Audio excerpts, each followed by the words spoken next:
Good evening, everyone. This is Harry Swaminathan. We are looking at the market update video. And yesterday was a crazy day in the markets. The S&P went down about 40 points, and it sort of reminded you of what they call the capitulation phase.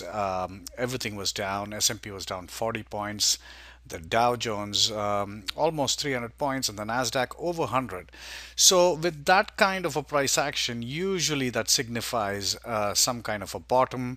Here, let's see what we have. This is a one-day chart. What I want to do is just go a little bit back, and let's look at a monthly chart.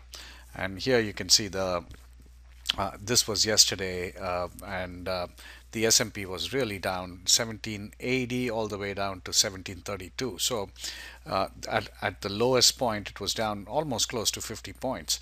Now, today there's a slight bounce back. Now, that's obviously, I think it was due, and many stocks did participate. Gold went down. Gold has been inversely correlated to the overall markets, but Apple did go up. Google was up quite a bit, about $14-15, but seemed to have given some of that back at the end.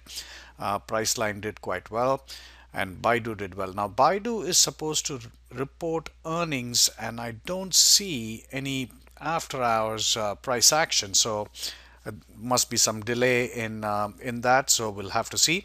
Now this week it's the first Friday, so generally I think we'll be looking for the jobs number, and that will be out on Friday, so that could move markets. Now last month the jobs number was pretty dismal, so if that's the same case this Friday, then markets could be in a little bit of a downdraft again, because already there are global problems. China, Turkey, none of those problems have really resolved. China's is a more of a structural growth problem, so that's not going to be resolved anytime soon.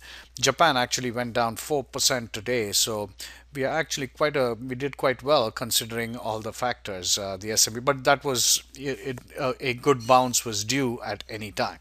So let's see how this, I mean, at this point, the market looks pretty neutral. It could go either way. And so we just have to wait for a little bit more data and see how these news events from around the world are going to impact the market. So we'll just have to, it's a waiting game at this point. And certainly this Friday, the jobs number might add some kind of a catalyst to the market. So that's where we stand. We'll speak to you tomorrow. Thanks.